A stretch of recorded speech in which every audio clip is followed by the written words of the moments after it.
OK, donc je vous montre rapidement qu'est-ce que vous devez faire pour le solénoïde. Ça vous prend un morceau de carton. J'ai pris une espèce de signet, c'est parfait. Pas que le carton soit trop épais non plus. Puis la feuille de papier, bien, ça ne se tiendra pas. Donc la longueur, en fait, c'est pas tant important. À la limite, tu le recoupes à la fin. Mais tu t'assures que quand tu vas faire ton cylindre pour créer ta bobine solénoïde, bien, qu'elle soit un petit peu plus grosse que ton aimant. Et là, mon aimant est collé ici après ça. Donc, mon aimant est de ce diamètre. Donc, ce que je peux faire, c'est de mettre mon cylindre par-dessus et observer, regarder pour qu'il soit un peu plus grand le diamètre. Mais il ne faut pas qu'il soit serré. Il ne faut pas que l'aimant ait de la misère à s'insérer dans le trou. Donc, il faut qu'il y ait quand même un lousse pour que la vibration, pour qu'il puisse monter, descendre, donc avoir une répulsion, attraction possible de la bobine solénoïde. Donc, je lui laisse un peu de lousse. Et lorsque j'ai trouvé le diamètre parfait, qui est un petit peu plus gros que l'aimant, et là, je peux placer un petit morceau de collant et j'ai fait mon cylindre. Maintenant, la hauteur de ce cylindre-là, et là, j'ai mis un morceau de tape, mais j'aurais très bien pu prendre un fusil à colle. D'ailleurs, c'est avec ça que je vais fabriquer ma bobine, que je vais faire mon départ et ma fin pour éviter que la bobine se défasse, donc qu'elle demeure bien enroulée tout au long, donc elle ne se déroule pas. Ici, donc j'ai un cylindre qui n'est pas pire, qui est un peu plus gros, c'est parfait. Maintenant, la hauteur, en fait, je l'ai déterminée à partir de mon pot. Fait que moi, j'avais un pot de ce type-là. Le pot que vous allez avoir varie, évidemment. Mais tu sais, je me laisse un lousse au-dessus ici du pot, c'est-à-dire à peu près disons 1 cm ou un demi-centimètre, parce que je vais devoir faire ma membrane qui sera légèrement conique et qui viendra, donc une fois que mon cylindre sera au centre, qui viendra s'insérer un peu à l'intérieur du pot. Il ne faut pas que ça soit flush, il faut que ça soit un petit peu inséré à l'intérieur. Et c'est pour ça que je me garde un petit jeu ici. Si jamais vous l'avez fait et qu'il est un peu trop long, bien, je pourrais avec des ciseaux en couper un petit bout et ajuster la longueur pour qu'il soit parfait. Maintenant, lorsque je vais faire mon solénoïde, il va ressembler un petit peu à ça. Je fais un petit dessin rapide. Où on va on va mettre un petit spot de colle en laissant, j'ai envie de dire, un 3 cm, ça devrait être suffisant. Donc, si je laisse un 3 cm au début, que je fais mon bobinage et que je laisse un 3 cm à la fin. Il y a un côté qu'il faut vraiment que ça soit sur le bord, c'est-à-dire collé, parce que c'est à cet endroit-là que je vais coller au fond de mon pot mon aimant. Donc, cette section-là de mon solénoïde, celle qui est vraiment près du bord, va être au fond du pot, c'est-à-dire carrément au fond ici, l'aimant étant au fond également. Et là, si je ne me rends pas jusqu'au bout, ben c'est pas grave. Si jamais il y a un petit bout de carton qui dépasse ici, aussi bien qu'il soit en haut qu'en bas. On comprend le principe. Et donc, ce que je vous suggère, c'est un 3 cm début et fin. Donc là, je vais utiliser la bobine qu'on vous remet. Et là, d'un côté, ben, je vais coller, je vais me garder un 3 cm de lousse. Puis, tu sais, si vous avez peur un peu, lorsque vous allez faire l'association avec votre gros fil noir, parce qu'on va devoir associer les deux fils, les souder ensemble, c'est ce qu'il aurait fallu, mais comme on n'a pas de fer à souder, ça va être que collé avec du tape électrique. On va les twister ensemble, si on veut, là. Excusez l'expression, mais on va les placer ensemble. Et ensuite, on va mettre un tape pour bien isoler. Mais il va falloir aussi retirer et sabler avec le petit papier sablé chacun des deux extrémités du solénoïde, mais il faut y aller doucement, puis des fois, quand on va trop raide, ben, on casse le fil. C'est pour ça que je vous suggère d'en laisser un petit peu plus long, parce que si j'aime, ben, au pire, on pourrait dérouler une roulette, là, un rouleau de fil, si jamais vous faites une gaffe et vous pétez votre fil. Fait que moi, ce que je fais, c'est que je pourrais mettre un morceau de tape noir encore, de tape électrique, mais je vais plutôt aller mettre un petit peu de colle chaude. Puis, je vais déplacer mon fil vraiment sur le bord, comme ça, et je vais attendre que ça sèche. Et à partir de là, je vais bobiner autour. Et ce que je vous suggère, c'est de bobiner serré un peu comme le dessin que je vous ai fait ici, le petit croquis rapide, là. Donc, il faut vraiment partir de gauche et je m'en vais vers la droite. Donc, je vais mettre un fil, un autre à côté, un autre à droite, un autre à droite et je vais y aller tranquillement et on ne passe pas par-dessus. Donc, il ne faut pas bobiner en croisant les fils.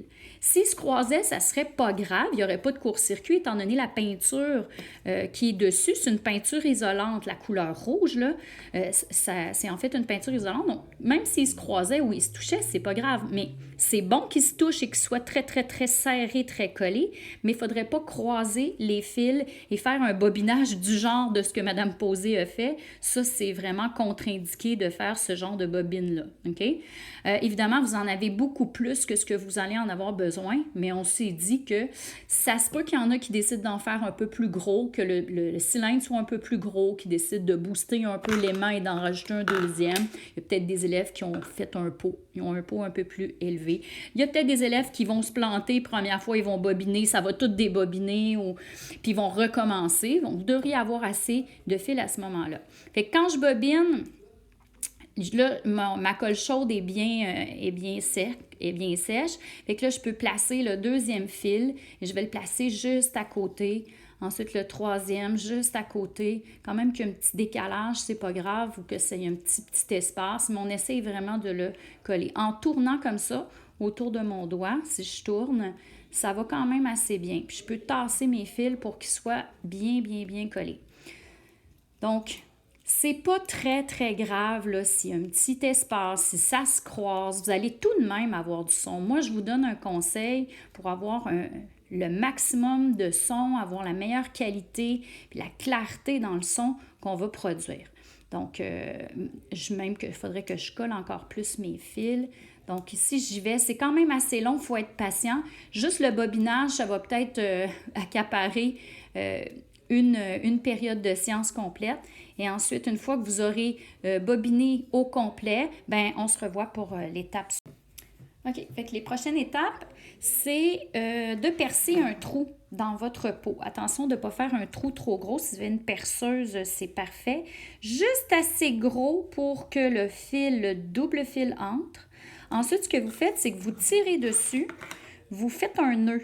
Un nœud, je vous dirais à peu près à une couple de centimètres, 2 centimètres là, du fil qui sera à assembler avec le solénoïde. Donc, je fais un nœud. La raison du nœud, c'est quand on tire sur le fil, bien, si jamais, là, vous allez pouvoir mettre un spot de colle chaude si vous ne voulez pas que ça bouge. On pourra même à l'intérieur écarteler comme ça et coller de chaque côté du pot chacun des fils une fois qu'ils seront assemblés. Puis l'objectif, c'est que quand on va tirer ou quand on va utiliser l'écouteur, on ne veut pas que les soudures se défassent. J'ai collé également l'aimant dans le fond, mais je n'ai pas mis trop de colle. Il ne faut pas qu'il y ait un gros amas de colle. Ça peut nuire au champ magnétique, créer une isolation inutile. Donc, j'ai essayé de le centrer le plus possible. Si jamais vous mettez un petit spot, vous voyez qu'il n'est pas centré, bien, enlevez-le puis remettez-le, ça vaut la peine. Il faut vraiment qu'il soit centré. Là, j'ai fini ma bobine. Ben, en fait, j'aurais pu la faire plus grosse, donc j'étais juste un petit peu tannée. Et voici en fait, ça va quand même fonctionner, mais c'est un exemple à ne pas faire dans le sens que j'aurais dû coller encore plus mon bout ici. Je pourrais prendre des ciseaux puis risquer avec des ciseaux de retirer un petit peu de carton pour être encore plus proche de mon premier fil rouge. Lorsque je vais le coller dans le fond, en fait, je ne le collerai pas, excuse-moi, mais lorsque je vais l'insérer au fond, il sera encore plus près de l'aimant. L'aimant qui va s'insérer à l'intérieur, donc va s'emboîter dans le cylindre. Mais si je fais ça, j'ai bien peur de couper du fil et si je coupe le fil, bien là, il faut recommencer. En passant, là, ce que j'ai bobiné, faites attention parce que j'ai eu à un moment donné un petit nœud. Donc, c'est pas grave s'il y a un nœud, mais il faut l'éviter le plus possible. Donc, il faut que votre bobine soit la plus lisse possible sans blocage ou sans nœud. Donc, j'aurais pu continuer ici jusqu'à la fin si j'avais eu un peu plus de patience. Évidemment, plus c'est gros, plus il y a de tours de bobine et plus le champ magnétique est puissant. Donc là, qu'est-ce qu'il me reste à faire? Ça va être à l'intérieur d'assembler les pièces ici, les fils ensemble.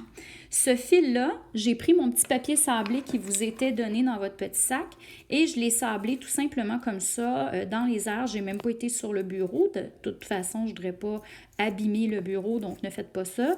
Utilisez une planche à découper, par exemple, ou sinon, regardez juste dans les airs comme ça, en tenant le fil peut-être pour pas qu'il casse. Puis ça ne donne rien de sablé à outrance. Assurez-vous juste que le fil est bien doré. À ce moment-là, il est bien sablé.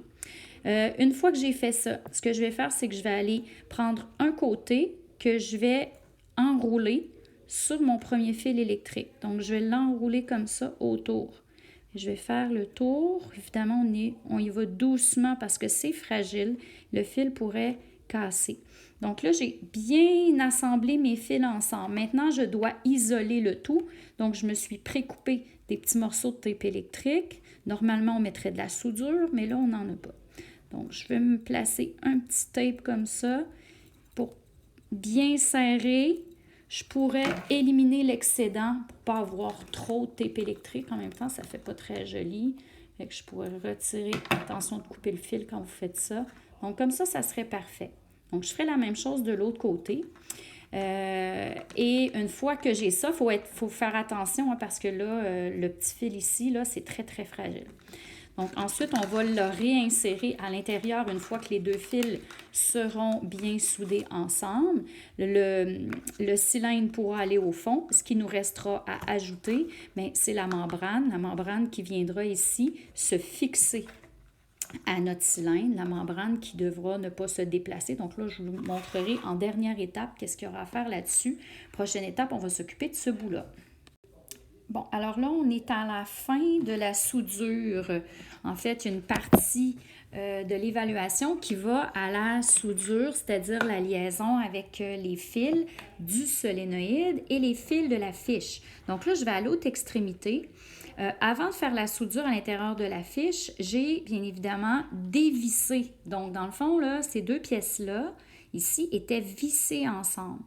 Donc, vous pouvez le voir d'ailleurs sur la petite vidéo, pas la petite vidéo, mais ici, il y a une petite image, là. Donc, on est capable de dévisser pour avoir le truc de plastique. Mais le truc de plastique, insérez-le de cette manière dans votre fil pour pouvoir, après, une fois que la soudure va être faite, on va pouvoir le revisser et on va avoir une belle fiche parfaite et on ne verra pas les petits défauts internes de soudure. Donc, il faut faire très, très, très attention et j'ai mis une image ici très importante. Donc, évidemment, ces deux fils-là, ce qui est important, c'est qu'il n'y ait pas de contact, donc il ne faut pas que ça se touche. Et c'est ce contact-là qui pourrait créer en fait, un bris à l'intérieur de l'appareil électronique sur lequel vous allez tester. Et c'est pour cette raison que soit vous évitez de tester l'appareil chez vous, ou si vous décidez de le tester quand même, c'est à vos risques, bien évidemment, et vous serez avisé. Mais l'affaire à ne pas faire, c'est, donc plutôt à faire, ça sera de dévisser, de s'assurer que les fils ici sont bien étirés, non pas en contact. L'un va être connecté ici et l'autre sur la petite partie. Et il ne faut pas qu'ils se touchent. Normalement, image de droite, on ferait de la soudure et vous voyez de quelle manière nous devons insérer les deux fils à l'intérieur. Vous voyez qu'il y a un des fils qu'on va insérer dans les deux petits trous. Donc, il y a deux pièces qui sont de même longueur et il y a une longue pièce ici. Okay? Cette longue pièce possède un petit trou comme ça. Et c'est dans ce trou que je vais insérer un fil et dans les deux petites parties, les deux, je dis bien, exactement comme sur l'image ici, je vais insérer l'autre fil. C'est pas facile. D'ailleurs, moi, il y a un petit fil là, qui n'a pas réussi à rentrer là, et j'ai pas des super bons yeux. Mais si vous avez des meilleurs yeux que moi et si vous êtes plus habile et plus patient, faut essayer de rentrer tous les fils à l'intérieur, les rassembler au même endroit comme ça, éviter de toucher à l'autre section. Et un moyen d'y arriver, c'est qu'une fois que tout est assemblé, je vais insérer comme ça. Vous voyez, comme une espèce de petite une pointe en plastique ici, bien isolante, là, qui est de couleur beige, là. Donc, moi, je vais aller mettre mon petit tape électrique comme ça ici pour bien isoler cette section-là. Donc, je vais tourner autour de mon fil. Voilà, je vais m'assurer que tout ça soit bien encerclé et tout ensemble. Et si, vous voyez, si j'ai pas super bien fait ça, ben je recommence et je m'assure de ne pas voir le fil électrique, les petits fils de cuivre. Donc, ça, il faut que ça soit bien, bien collé. Maintenant, la seconde section ici, donc je prendrai le second fil et j'irai l'insérer. Ce qui est plus simple, c'est de faire intérieur vers extérieur. En plus, ça évite encore plus la possibilité de contact. Donc, les fils qui sont ici, vous pourriez les twister comme ça ensemble et c'est toujours plus facile lorsqu'ils sont bien ensemble et bien serrés, bien twistés, de pouvoir les insérer dans le trou. Donc, une fois qu'ils sont insérés à l'intérieur de la pièce, et des fois sont inégaux, donc peut-être utiliser des pinces ou des petits ciseaux pour les rendre égaux. Bon, les miens, j'ai tellement eu de la misère tantôt qu'ils sont tous twistés.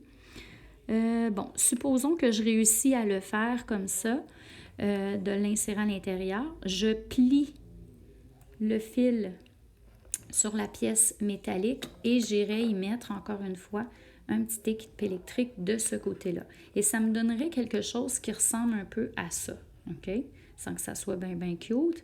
Normalement, il y a du métal à souder, donc c'est assez parfait. Là, on va se contenter de ça. Ici, je pourrais replacer un peu mieux mon fil électrique. Puis quand je vais vous préciser les tests à effectuer sur votre appareil électronique avant de brancher, parce que ça va aller par-dessus, là, comme ça, mais il y a des risques. Regardez comment, après, c'est super propre. Mais il y a quand même des risques à l'intérieur que ça se touche. Fait que si moi, je l'insère dans mon iPad, et c'est ce que je fais quand je teste ceux des élèves, je retire ça, j'écarte comme il faut. Regardez ici, il faut vraiment que j'écarte comme il faut ces deux pièces-là sans les casser, sans trop forcer. Et en écartant comme ça, on pourrait même rajouter un tape entre les deux, juste pour éviter le contact. Et ensuite, je pourrais l'insérer dans l'appareil électronique et il n'y aurait pas de danger. Maintenant, voilà. Fait que moi, j'irai vérifier à ce moment-là si vous avez bien fait ça et vous avez bien fait ça.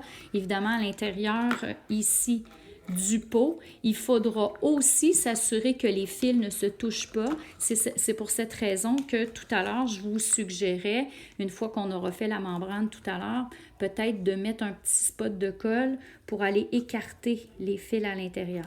Donc, si je mets un petit peu de colle chaude de ce côté-là, un petit peu de colle chaude à droite, bien, les deux fils noirs sont bien loin l'un de l'autre. Il n'y a pas de danger que les fils se touchent. Donc, évidemment, là, celui-là serait connecté parce que je n'ai pas terminé à l'intérieur.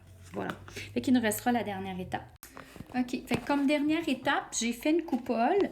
Je l'ai vraiment faite vite. Honnêtement, je n'ai pas pris le gabarit, mais nous, on va vous fournir un modèle d'un cercle qui est compatible, qui fit vraiment avec les genres de pots compote ou purée de bébé. Fait que vous pourrez utiliser le gabarit. Sinon, prenez un compas puis tracez un cercle d'un diamètre parfait pour recouvrir. Donc, il faut que le cercle soit un peu plus gros que le diamètre que votre pot. Et vous faites une fente, vous rejoignez avec un peu de colle chaude, puis vous faites une simple petite coupole comme ça. Moi, j'ai pris du papier de construction.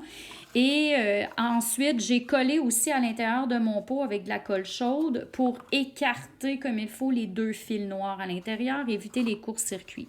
Je m'assure que mes fils rouges sont bien, sont écartés aussi l'un de l'autre, qui ne se touchent pas. Et ensuite, j'ai placé des petits cartons comme ça de chaque côté.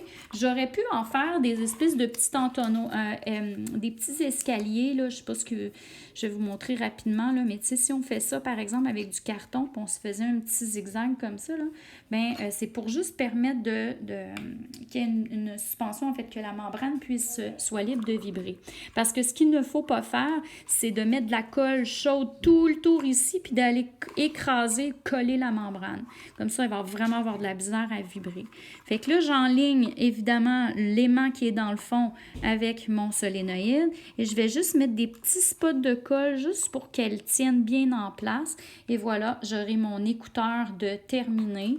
Les fils sont bien assemblés à l'autre bout, comme ça ici. Et je pourrais le tester, mais avant de tester, Je m'assure qu'à l'intérieur, tout est bien écarté, que les fils ne se touchent pas, même pas un petit doute.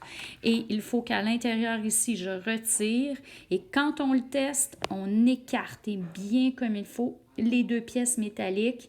On s'assure que même le tape électrique, assurez-vous qu'il ne se touche pas. Ajoutez-en au besoin et je le testerai comme ça.